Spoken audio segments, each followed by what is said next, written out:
Hi, this is TJR. And this is Robert Kinsler. And so we're going to talk about the recent re-release of the Rolling Stones Sticky Fingers. And it has, there you go, it has been re-released in a deluxe edition format. Deluxe edition digipack. Actually, a bunch of variety of different formats. We have the one that we both have. It's a 2-disc I think version. this is kind of standard as far as CD. Yeah, this is the standard version you're seeing out there in stores. Yeah. It comes with, of course, the original album remastered and a bonus disc of unreleased tracks. Right. And so, you know, we both agree this is a great album. Mm-hmm. You know, but let's talk a little bit. Let's go ahead and talk about a little bit about it retrospectively, just about the album itself. Well, what I would say is that the Stones came of age, became famous and all that stuff in the '60s. Mm-hmm. But for me, they became a great band later in the '60s, specifically kind of when Mick Taylor came on board and stuff like that.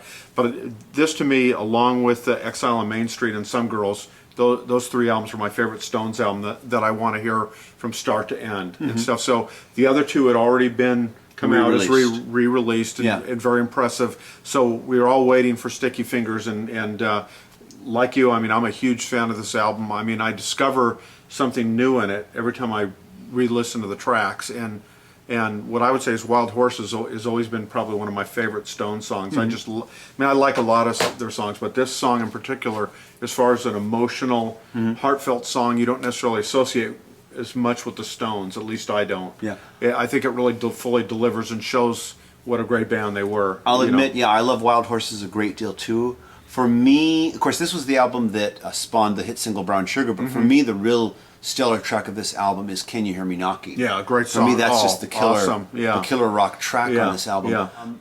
This was the first album, if I'm not mistaken, that featured Brian Jones. Not Brian Jones, I'm sorry, Mick Taylor, excuse me. After Brian Jones was no longer in the band, featured Mick Taylor as a full-fledged member of the band. Right, because I know he did some tracks previously. Yeah. But this is where he was really brought on as a full-time member. So this here he's an actual full-time member on the album, and to me, I kind of agree with you. I think the Stones were, they had this kind of this build where they were this very, very blues-influenced rock band. And then I think they went through a little bit of a period where they lost their way somewhere in the mid to late 60s. This is when they were accused of trying to copy the Beatles. Not that they made bad music. They made a lot of good music. But this was around the time of albums like Between the Buttons and Their Satanic Majesty's Request, where it felt like they were trying, like maybe there was pressure to sound like the Beatles. I don't know. But then in the 70s, they really began to hit their stride, in my opinion. To me, that's their decade. The 70s, to me, is when the Stones were like, kind of like, I know, even like the Who too. They were a great band in the 60s. I think we both agree, but they were unbelievable in the 70s, and that's how the Stones were. I think they really hit their stride with albums like this and albums like Beggar's Banquet, which is another favorite of mine. And even going all the way up to, Some Girls. Exile on Main Street, of course, another great 70s album. I love that, Fantastic album, But, so anyway, so let's go ahead, let's first just talk about the remastering. Now, I was able to compare, I did a back-to-back comparison.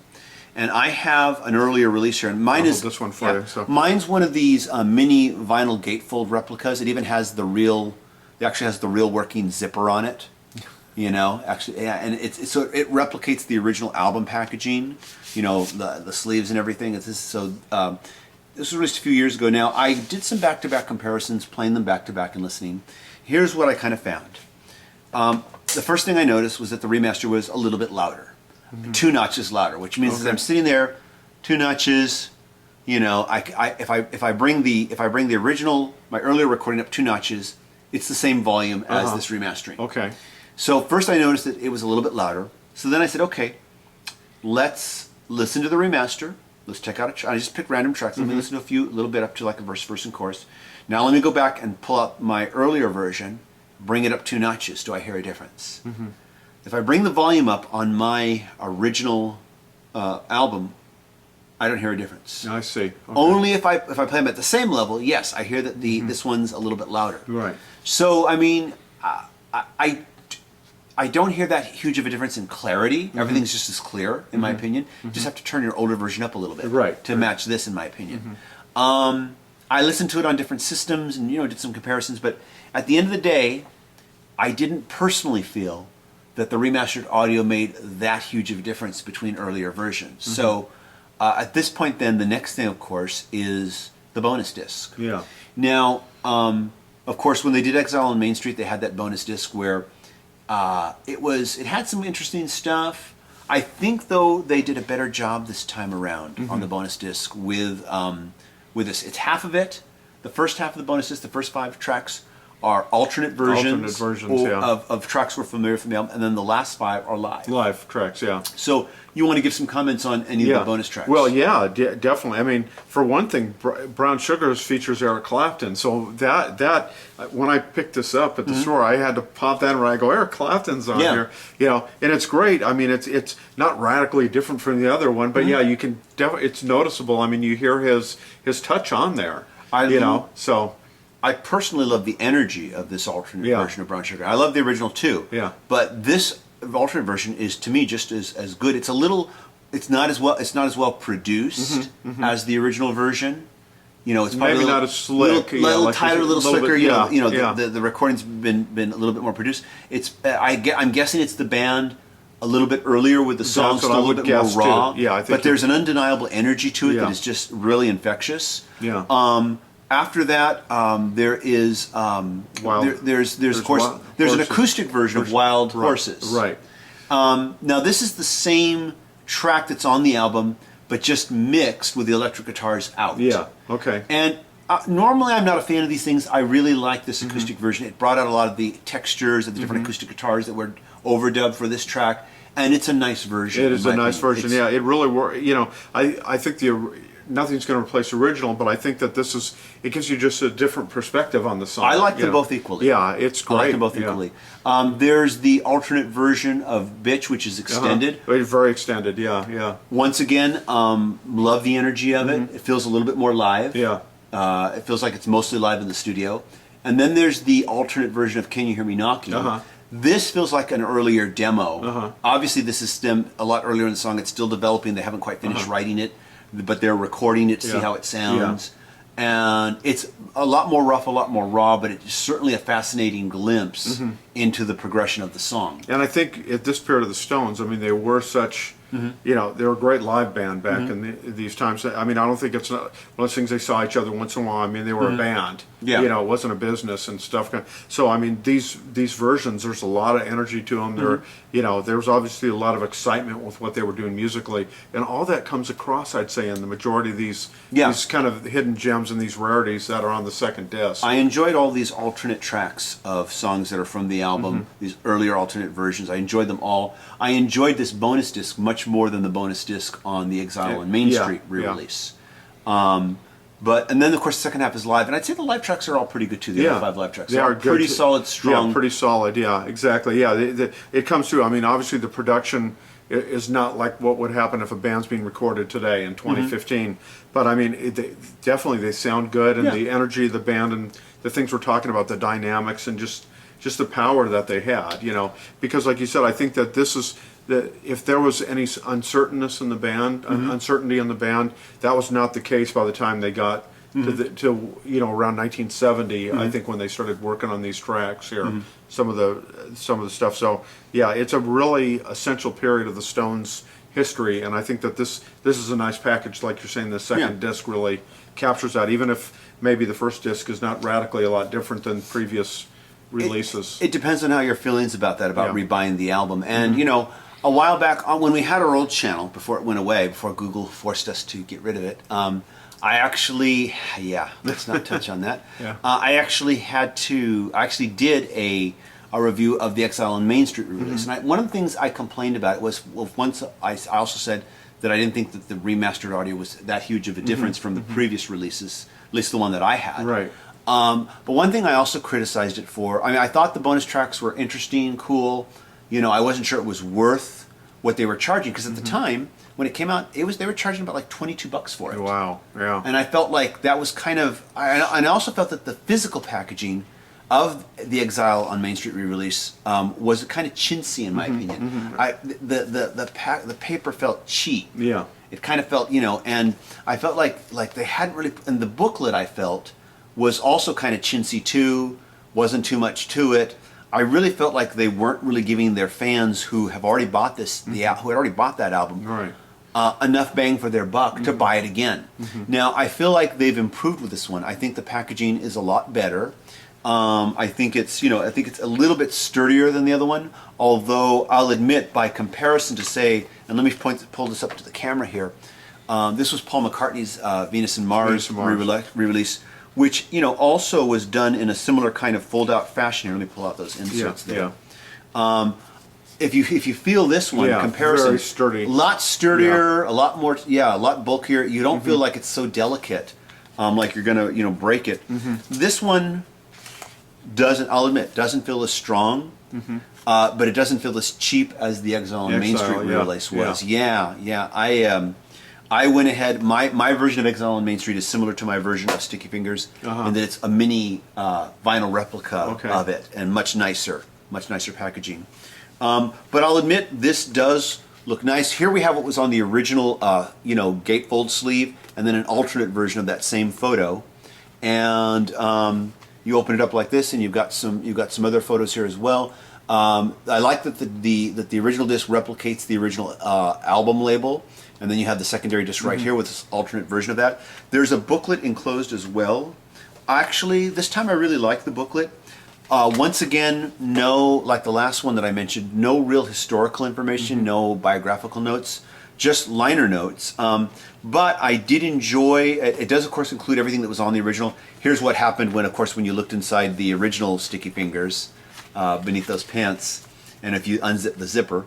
It does feature some nice band photos. It features, I love this, it actually features a little receipt here from Fame Studios where they recorded it. This is for the reel-to-reel tapes that they bought to record it with. Yeah, little things like that. Lots of photos of them inside Fame Studios where it was recorded. A lot of it was recorded and worked on. But just a lot of there was a promo photo for the album, poster for the tour. A lot of really nice photos. I thought this much better booklet. The previous booklet I thought was just kind of like seemed slapped together. This one shows a little bit more care. A lot of good. Even though no lyrics, and no biographical notes, but at least a lot of good information, technical information about the two discs involved. And so I think, much nicer job this time around the packaging. Also, they priced it less. Like I said, the Exile on Main Street was like about $22 or so to buy. This one, you can purchase it. It was at the Best Buy stores here in the U.S. for $14.99. Yeah, very good price. So, much better price point, I thought. Although, if you get it at the Target stores here in the U.S., it's a little more expensive. It's $17.99, but you get a coupon to purchase, not to purchase, to get a free vinyl version of the album. That they mail you. They will mail you. And, and I picked this, I decided to buy it at the Target for the free vinyl version. And I went ahead and went online to order it, and I was thinking, I'll bet they'll charge me shipping. Yeah. That Venus and Mars one I showed you by comparison had an offer also for a free, 45 single, replica of a 45 single, and it was free, but you did have to pay a shipping charge. Yeah. But I still ordered. It was just a shipping charge. This had no shipping charge. I just ordered it. Pretty nice. Yeah, so that was nice. Yeah, so it's nice. That actually is probably the best deal. Yeah. $17.99 plus a free vinyl version of the album. What I'm going to be curious to find out is, will this be standard vinyl? Right. I'm guessing it's going to be standard vinyl, not 180 gram audiophile vinyl. I'm guessing it's just going to be the cover kind of like this. Yeah. It's not going to be a replica of the original cover the way my version is, where you actually have the working zipper on it. Yeah. I'm guessing. We'll see. Yeah. It'll be interesting to come back and see what happens. See how it looks, and maybe we'll do a little report on the vinyl. Yeah, that's right. Yeah. A little follow-up report card. And since it is remastered, it will be interesting to actually hear any differences audially with the vinyl. Right. See if there's a difference in any kind of difference in dynamic range, and to compare that. So I'm looking forward to that myself. So we will have to do a follow-up report. At least one of your solo reviews or something. We will. I think we'll do a follow-up report. I think we'll both, hopefully we'll both get to talk about it. Yeah, the Stones are definitely deserving, and this album is deserving of that attention. I think a lot of their albums are deserving of these special editions. Yeah. But like I said, I think they really did a much better job with the bonus disc. It makes it much more worth getting. Yeah. I'm hoping I still kind of wish they'd just give us a little somewhat stronger packaging, but this is a big improvement over the Exile on Main Street re-release. And of course, now I don't own it, but you have the Some Girls re-release. Yeah. Which I think you were very happy with. Yeah, very happy with it. Yeah, I had the original Some Girls Just a Standard when that came in the jewel case, and it was one of the original CDs I ever bought. The levels on it were very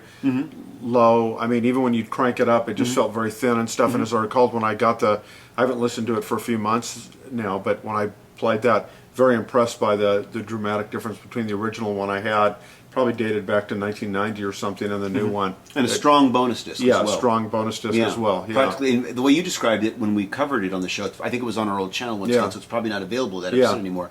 But you described it as a whole album unto itself. Yeah, it was. It was all new material. It was all unreleased material, but new songs, wasn't it? I'm not mostly. I think so. It's mostly new. I have to go back and look at it, but yeah, I was very impressed by it, and again, like this one, I think that there's a lot of stuff lying around in the vaults that they can bring, and I think that if you're going to do a reissue like this, and I think that's what you want to do. You want to do it right. So overall, a few quibbles, but mostly this is I think a strong re-release. If you're buying it for the extra packaging, and you're buying it for the bonus disc. I don't think you're buying it for improved audio, unless the version you have is maybe so old. Yeah. Maybe like one of those original ones, like my Some Girls one that I had or something, but of course, if you've never bought this album, this is the perfect way to get it, in my opinion, is to get this remastered edition here. Probably the best way to do it. So there we go. So those are our thoughts on this remaster. Have you listened to this? Have you made some comparisons back to back with vinyl versus CD versus older CD versions? Tell us what you think. What was your experience? And please join the conversation, and I'll look forward to us coming back and discussing the vinyl. Yeah, let's do that. Yeah, we'll see how it is. Yeah. Okay. To be continued. To be continued. So, hope that information on this re-release was helpful to you. And thank you so much for watching. Thank you for subscribing, and thank you for sharing the show with all your friends on whatever social media you participate in. And that wraps up this special report on the Rolling Stones Sticky Fingers Remaster. So, we'll see you soon. Okay, see you later, everybody. Here we go. Take care. Bye, everybody.